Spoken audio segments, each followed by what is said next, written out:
So how we doing, everyone? I'm David. This is MediaBoxEnt. So today I want to show you an alternative way we can exploit the PS4, but the offline version.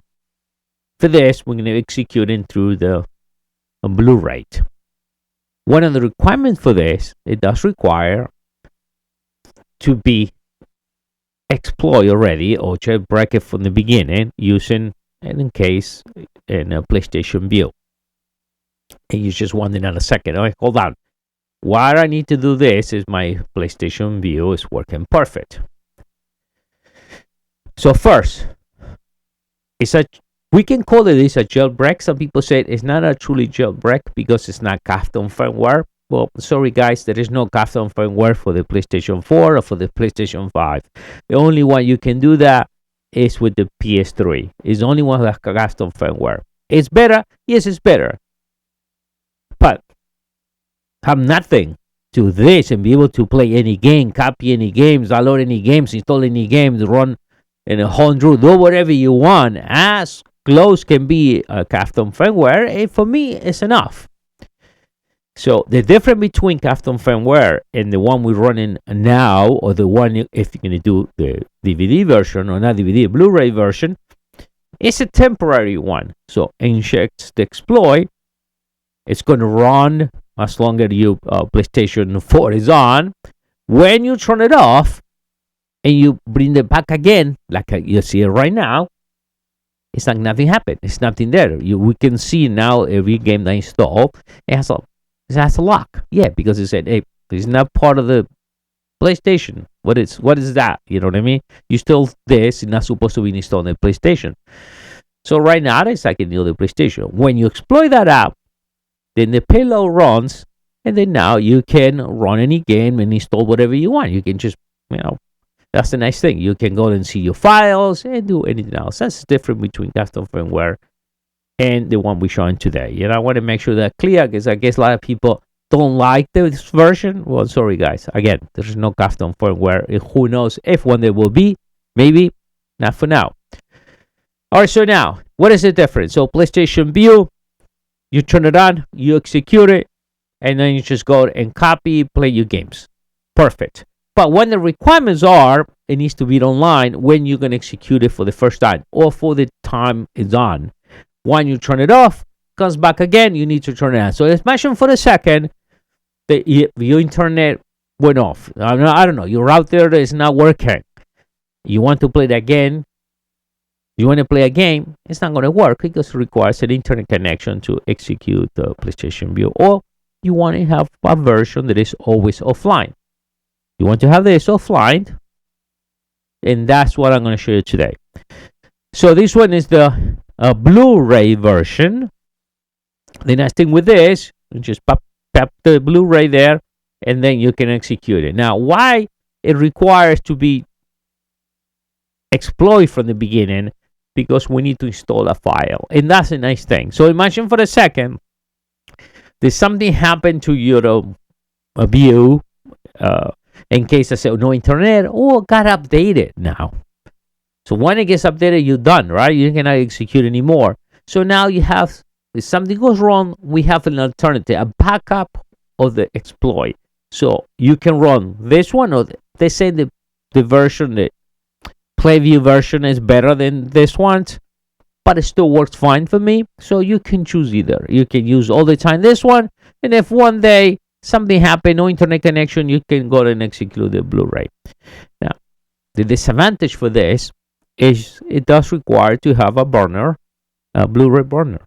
So in my case, to create this video for you guys, I went and bought a Blu-ray and some Blu-ray discs. Today, really, you don't need those devices. But the only way to create this video is for me, hey, let me test it.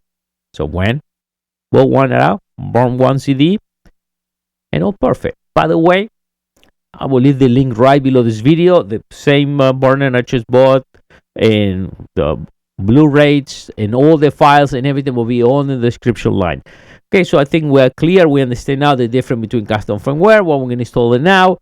What we need to have this instance the Vue. You remember, it always needs to be online. When you execute it, you can go and cut off your internet if you want, as long as you not turn it off. If you put it in sleep mode, it's fine, as longer it will not go cold. I mean, you just unplug it and it goes 100% off. That's when you have to execute the thing out. So let's begin the installation. It's pretty simple. We need to execute this first because we need to go and install the file. So we're going to execute this out. Let it run. By the way, guys, if you see this for the first time, all right, I have a full video how to install the Vue After free. So I leave the link right below this video. When the end is the link, you can click it and do that. There is not a special requirement or anything. Yes, one requirement is you need to be below 13. And by the way, as today released this video, now is version in 13.50.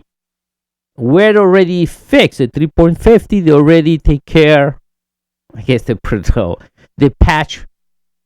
the PlayStation Vue, or they blacklisted because it no longer work if you have the 13.50. Okay, so this will work all the way up to 13. So if you have 13 or below, you can execute either execute what I'm showing right now, or the version we're going to be running in a second.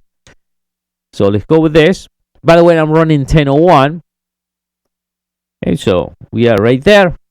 And that's normally, if you have that, that's normally what you guys see. Now you can see now that I do have patch lock went away. So allow me to, play the games I already installed somewhere or download and install in my PlayStation. All right. So we see GoldHEN working and all perfect. Okay. So what we want to do is, for the configuration, we're going to GoldHEN. And what we're going to do, we're going to go into settings. And after I run the DVD, and it no need to be on, so it kills the application. Want to execute that out. So that's what I'm going to do to activate that out. And then if you didn't pay attention, in case we need the FTP server on, so we're going to go into service settings, and this, in case it's off, you're going to turn it on. So I'm going to turn it off and turn it on again just to look the number. It should be 74. That's it. 74. It needs to be port 2121. Okay. So now let's move to the next step. So the requirements are, we need image burner or some probably other software you guys are going to use to run the image. Then we need, in my case, I use a Gazilla FTP. And then we need the files. I'm going to give you the link right below this video. It's a zip file. Unzip it. And then inside, we're going to see the file. Click, open, and just burn it. If you see this, you mean you have the perfect disk. All right, so that's it. You burn it out, and you can insert it in the PlayStation 4. Do not execute that yet. So next, we need to copy this file, the jar file. And that's why we need, in the first place, to be jailbreak it. That's the secret. That's the only thing. But when you have that there, anything goes wrong, you have another way to get your games running, or have again your PlayStation 4 is open back again. So we go back into the FTP. Pretty simple. You're gonna go and type the IP address. Go quick connection and type 2121. We're gonna connect. Right here, right click where it says command, enter command, and you're going to enter this. Capital MT RW. Okay. And if it's up, you get 200 command OK, then you're perfect. And this is where you need to go. Pretty simple. We're going to go system underscore EX. You see right here. Next, we're going to go apps right there. After apps, we need to go all the way into the Blu-ray. So that should be the 113 right here. The MPXS 2113. Click right there. Now go to the DV stick. Click right there. Go to the libs directory. Then from there, we go to the EXT. And right there, we see the files. Now, original, you're not going to have this file because I just did it before, you have this. So simple as that. You're going to drag your file, the one you just downloaded, drag that file, the jar file, and throw it right over there. It's going to copy. My case, because it's already there, it wants me to overwrite, and I'm going to overwrite. It's already there. So at this point, what you want to do is reset the PlayStation 4, right? Because right now we're running the Vue PlayStation, right? So let's go and reset it. All right, so we reset it. So we are back into like the stock PlayStation 4. If you see now, again, we have the lock, no GoldHEN or anything else. All right, so now you need to execute the software. Just to let you know, if this is the first time you execute a Blu-ray disc, it's going to ask you for internet connection. Now, because you're running in PlayStation Vue, it's not going to be able to connect, and only because it needs some verification for the Blu-ray. It's only one time you have to do that. In my case, before I did this video, I got that problem. Just figured out what's that. So I went, remove the DNS, so no longer PlayStation Vue will work. So when I execute the software for the first time, and then that's it. Then went back and installed the DNS again for the PlayStation Vue. But that has nothing to do with the software we're going to be running. It's just more part of the Blu-ray or something the PlayStation requires to do that the first time. When it's done, it's done. So at this point, we're going to go and execute that out. You don't need to install GoldHEN. You don't need to do any of those things. It's already there. Takes a little bit of time. All right, so we press X. Sometimes it has some error, so in my case I have to reset it 2 times. I don't know why, but at this point it's done. So if it should close automatically, if don't close, just press the PlayStation Home, and we should be able to go back into normal screen.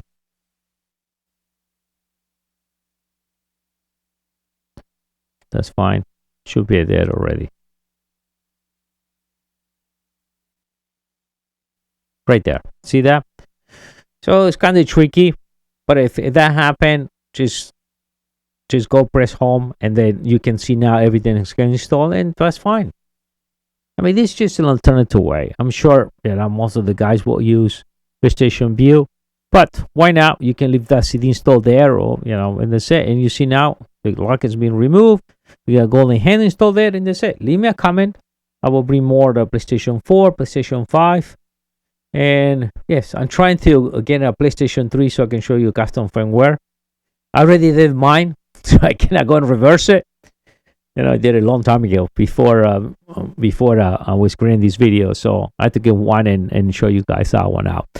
All right, guys, I'll see you next time. Once again, I'm Dario, and this is MediaBoxEnt Lab.